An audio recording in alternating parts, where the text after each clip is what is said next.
Sir. All right, everybody, welcome back. We're here for another Eagles podcast here with the boys soccer team, conference champions, boys soccer team, I should say, undefeated.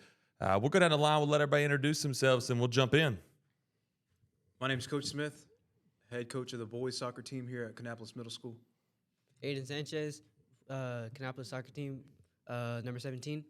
I am Antonio, part of the boys soccer team, and I played as number 12. Hi, my name is Aldo, number 20, conference champs.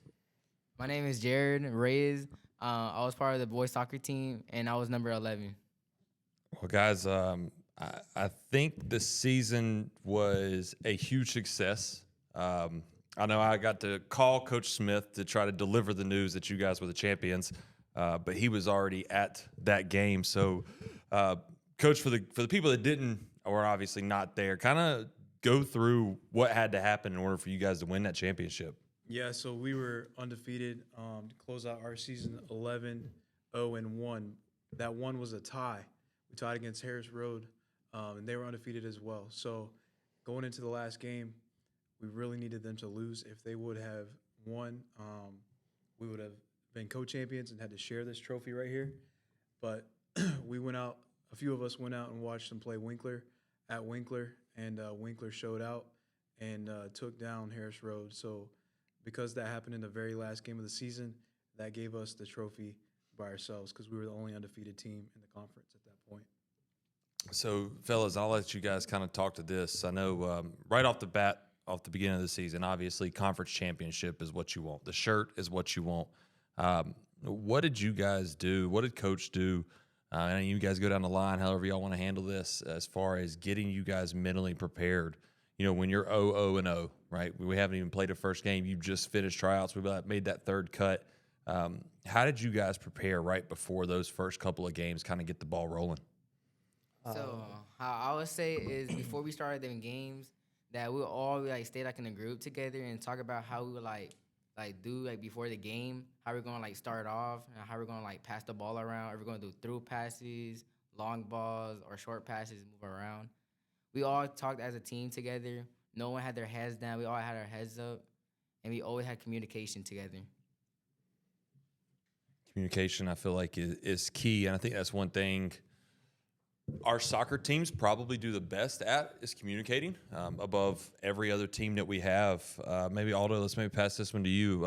How do you think y'all as a team, and when you're talking about communication, especially, I mean, obviously you guys are all 8th graders, but still kind of passing that buck on to the 7th graders, making sure they're communicating because they may be a little bit more quiet, but you know, how do you guys go about being those leaders and communicating and doing it, you know, talking to your teammates versus talking at them? So at practice, coach always tell us, talk to each other and be as a family. So, yeah, we would be like a family, get to know each other good, and we would show out at the games and win as always. That's confident, not cocky, right? Confident, not cocky. Speaking of family, that's one thing I think we've tried to put into almost every jersey that we have now. Is it somewhere on that jersey it says family? Let's speak to how you guys maybe do pregame, because I know y'all's pregame is pretty unique compared to all of our other teams on what you guys do maybe out here on the back patio or when you guys are walking up to the woods, playing music, and you know Concord hears you coming and then maybe trembling a little bit in their boots. All right, so first we would start off back then. We would just have just free time. We would be chilling and hyping each other up. And on the way up, we would be silent and make sure the other player is fearing us. And we would sit there and watch them play. And as soon as we got on the field, we would teach them how confident we were and what we're made of. When it comes to confidence, obviously walking out onto the field, you've got to have a lot of confidence. But you can't let that get to your head. Obviously, y'all were undefeated going into play Harris Road. What is a game like Harris Road, a tie like that, in the way that y'all tied there in the last 2 minutes, I believe it was? What does that do to your team's confidence, and how do you get through that? I want all y'all to speak to this one because I'm sure everybody took it differently. Okay, so what I think about this, when they had scored that last goal, the 2 minutes before, we have never like argued at all. We had just kept our heads up and kept on trying to score for like the last 2 minutes. We kept on communicating and everything. We never got mad at each other. And then, yeah. Once Harris Road scored in the last 2 minutes, we kept going. We didn't stop. We didn't argue. We didn't put our heads down. We kept trying and trying. But then it was a tie, unfortunately. But thank God Winkler destroyed them 1-0 at their middle school. And now we're co-champions. Well, no, champions. Champions, not co. We are not co-champions. Y'all No. Y'all are not co-champions. We are the champions. Come on. Only champions. Yeah, so I felt like that tie was probably one of the best things, looking back, one of the best things to happen to us. Because it was a check that, hey, we're not completely unstoppable if we let our guard down a little bit. But that game, Harris Road went up 1-0 on us at first. So I think at half we were down 1-0. But these guys fought back and scored 2 more. So momentum totally shifted. And it started to become our game. We felt like it was our game. We felt like we had it locked up. So when they scored in the last 2 minutes, when we huddled up at the end, it felt more like a loss, but it wasn't a loss. So the reason I say that's probably the best thing to happen is because sometimes a loss is the best thing to happen. But since that felt like a loss, it woke us up. And so we locked in the rest of the season.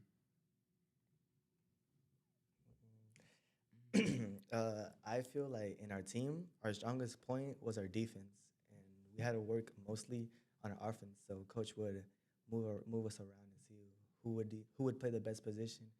And once he figured it out, that's what made our team even better. Our best point. So how would you say that affected you and your confidence? Me, I started off like on the defense, and I was pretty solid. And once coach started moving around, I started playing more offense, and we would be communicating more. Since I knew how the back played, also, I would be helping them. Sure. All right, last one. How'd that tie against Harris Road? How'd that feel? To be honest, it actually felt like a loss to all of us, not just me. What kept us up mostly was Coach Metz. He kept putting us more in a better state of mind, keeping us with better confidence to keep pushing into the game, make it our own game at their own house. And to be honest, I feel like we actually did. We played probably better than all the games in that one specific game.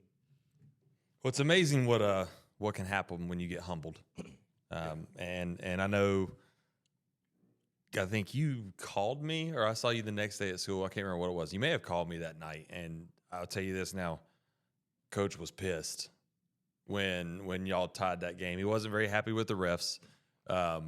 I think you actually did call me because you were trying to blackball. You trying to blackball some refs, and essentially what he wanted me to do. Hey, those refs are not allowed in our plays.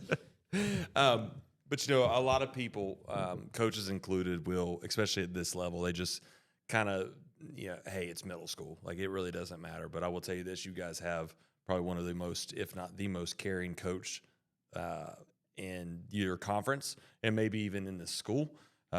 Besides maybe a couple others, but when people get that worked up, they obviously cared a lot about you guys. And from the time, I think you were coach of the year your first year. Is that right? That's right. Okay, yeah. So, I don't know if y'all understand how our coach of the year works, but all of our staff votes on who the coach of the year is, right? I don't select it. Our principal at the time didn't select it. It's voted on by the staff. So other people watch and they kind of see what you're doing. So let's hear from each of you on this one. Like, what does it mean to you guys to have somebody like Coach Smith that is so far in your corner, that has your back, that is always trying to push you? Like, what does that mean to you guys at such a young age? I'm really thankful to have a coach like Coach Smith. He never pays attention to like one player. He always pays attention to every single player on our team. He always gives care to everyone. And if you make a mistake, he'll be there for you and teach you like how to like not make a mistake like that and show you like what to do. Coach Smith is the best because every time we make like a mistake, he tell us, don't put your head down, keep going, keep fighting, keep talking with each other. And we will always talk, play, and he just had our backs, and he's the best for that. I feel like having a coach like Coach Smith is wonderful. Well, this once I couldn't cross the ball to the center, and I told Coach I couldn't, and he said just lean into it and keep working on it. And I told him I couldn't. He said you can, just keep working on it. So I feel like having a coach like Coach Smith is just amazing. He keeps you up. Coach Smith to me is like a second father I could probably be there and talk to for anything. He'll be there for you. Just like how Jared said, he doesn't just focus on one player. He'll stay for the whole team. He makes it like a family, and he actually taught me how to play positions that I've never played, mostly in defense. I've mostly played offense, and he's really taught me to keep my head up whenever I make mistakes while being in defense. Speaking of keeping you guys together like a family, did you all go to the game this past weekend? Charlotte Charlotte. FC. Yeah. Oh, Charlotte, yeah, Yeah. yeah. that was Okay. fun. we had a So wonderful so time. talk to that. Talk about that a little bit. I know y'all did some fundraising. Shout out to everybody that donated to your team. I don't know. You guys ended up with what y'all end up making this year? About 3,000. I can't really say right at $3,000, which is the most I think since at least since I've been here in 11 years. That's the most a soccer team has ever made ever. So with that money that you guys raised, y'all were able to go watch Charlotte FC last week. And so talk about that because it looked like y'all had a great time. Yeah, so we took 70 people, 70, players, and 70, 7-0. Yeah. Just so we're clear on that. yeah. So I had 70 tickets on my phone. I just keep swiping them, and the guy's like, "Are you done yet?" Nope. So we went all the way up to 70. 70? This guy was going. I didn't realize you did 70. This guy has never seen a group that big. But what we were able to do is because of fundraising, we were able to make these tickets just $15 for the kids to come, and then open them up to parents to come as well for $30. So these were $50 tickets. We sat really close, and then we got to go out on the field, and we got there early enough where we all got shirts. Everybody got a shirt.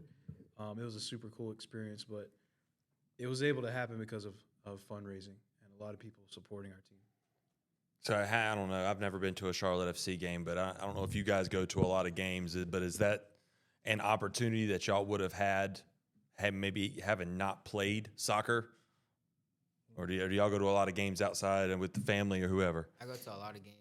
Yeah. Like, not in the team. Do you get as close as what y'all sat? No, Do you get on the field? absolutely No. not. Absolutely not. No, thanks So to Coach. so what I'm kind of getting at here, and people are going to watch this, guys that maybe younger, maybe sixth graders, maybe elementary school, maybe a seventh grader right now, maybe an eighth grader right now. Maybe talk about some of the opportunities that you've had come along since playing on the middle school team. Maybe you get to go to a Charlotte FC game, you get to go on the field at Bank of America Stadium. You get that experience of riding a bus and having that team camaraderie. Like, what is that? What's something that's maybe come across your plate that you've been able to do, otherwise you wouldn't have been able to do had you not, played for the soccer team or tried out for the soccer team? So what I love about the experience that when we went to the Charlotte FC game, I get to spend a lot of time with like my friends, like the people I like to enjoy a lot with, like have fun with. And the thing I like about the game is that we had a chance to walk on the field, and like that's a chance that you never get. That's Like- pretty cool. When I saw that picture, I was like, dang, Nick, come on now. Let's pretty, go. It's pretty surreal once you step out there and look around. Pretty surreal. The view, especially. The best thing that happened to me with the soccer team was going to the Charlotte FC game because I get to hang out with my friends, talk, and I was even on the big screen. I was on the big screen. Oh, y'all got on the big screen? It was I was all on the- him. Nobody was helped him. dancing. He was just dancing. I was on the big screen. Make sure you put that in the video. I'll send it to you. I was like, yeah, send that to me. It was We'll funny. drop it in like right here.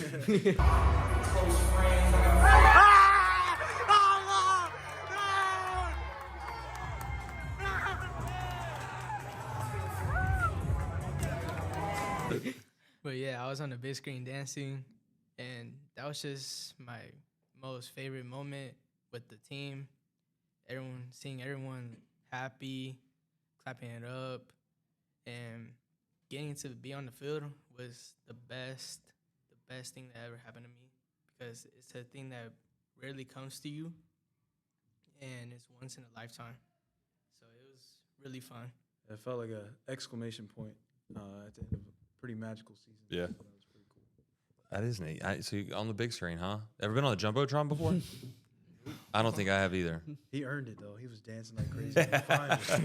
Finally, the camera panned over to Aldo. Maybe I can drop that on like the green screen back here. And so I won't have to cut to it. I'll just have him dancing like behind Aldo us. right here. Yeah, maybe that's what I'll try to do that. That's gonna take some more editing though. At least we get to see him up there. I mean, it's not the Jumbotron at Bank of America, but it's Aldo. the wall at Kannapolis Middle. Come on now. So if you guys could give maybe a piece of advice to somebody watching that maybe wants to try out, maybe didn't try out because they were too scared, maybe tried out and got cut. Let's just go like right down the line. Like what piece of advice? So Jared, you got a lot of time to think. You got a lot of time to think over there. But what would be like one piece of advice you maybe give to somebody that wants to try out, or maybe tried out and got cut, or maybe is a little bit scared? I would say for the sixth graders moving up to seventh grade, this summer work hard, work out, go out running, or join any league, independence, or if you can't pay, a Sunday league team. If you got cut this year, next year at L Brown, or if you are now in eighth grade, don't give up. Just keep working harder. Make Coach Smith think that you are wanted in the team, that you will commit something in the team, and just don't give up. Well, first, edit that out. Anyways, work hard for it. Me, when I first got here in Kannapolis Middle, I was really, really bad. And in PE, I wouldn't even get to be able to play because I was actually scared to even try the sport of soccer. And I actually met Jared, and I remember I met him in PE, and he played the ball to me a couple of times, and I played with him when he was playing soccer in sixth grade. But if you got cut this year, you have other chances for this season. I remember last year in seventh grade when trials happened for the soccer team. I was scared. I couldn't do it. I had bad grades. But then during the summer, I got the confidence. I've been playing Sunday league, club, and been playing a lot. So when I got the chance to try out, I had the confidence, and I tried out, made the team. Well, first I started as a practice squad, but then Coach Smith seen how much I talk in the back, so he gave me the opportunity to join the team, and yeah, I made the team. So this is gonna be for the upcoming 8th graders and 7th graders. So if you're a 7th grader and you have like bad behavior, because I had that before, and I was in 7th grade, I couldn't try it out because of my grades, behavior. I was talking too much in class, disrupted. If you're that, you have to change for Coach Smith, because Coach Smith does not like that, and he wants you to try. He doesn't want you to give up. He wants you to like keep practicing, practice on the weekends, practice like over summer, keep practicing. That's what he wants. To be fair, I will say that's what all coaches want. I promise you, every coach in this building wants that. Every coach in any building wants that. I guess last piece, you guys got y'all got some swag today. How did how the shirts feel coming fresh out of the bag this morning? They feel really comfortable. I feel proud to wear this Conference Champions of 2025. Well, good. I hope you guys enjoy those. Got So the fun ninth star. fun fact. We added the ninth star on there. Oh, snap. Yeah, that's cool. Right here. So we It's in the we've middle. got the ninth star That's very nice. on the crest now. And the idea behind your shirt is the paint splatter around is supposed to be like the sticker is the circle conference champion, and then Coach Smith and you guys are coming in and slapping it down on the paint and then making the paint go everywhere. So also another fun fact about that logo, I jinxed Coach Smith in his first year? Yeah, sorry, Coach. In Coach Smith's first year, I jinxed him, and I had him a logo very similar to that made up. I had a video made up. I showed it to him, I think, before you played that game. And then we went to CC Griffin, I believe, and lost. I think It wasn't good, was it? 4-1 or something. Yeah, it was not good. So I did not make your logo prior to y'all's game this year, and there will never be another logo championship-wise made before a game because I'm not jinxing anymore. But guys, I mean, we're right at time, man. Congratulations to each and every one of you. This undefeated team, y'all will forever be enshrined, picture and all, out there in the trophy case. So for years and years and years to come, kids are going to walk by, they're going to see your picture, they're going to see your face, they're going to see your trophy. And that's something you guys can hold high and then take up to A.L. Brown with you. So appreciate you guys, man. Thank you for your time, and then we look forward to getting you guys out of here tomorrow. All right. Thank you. Thank you very much. Thank you.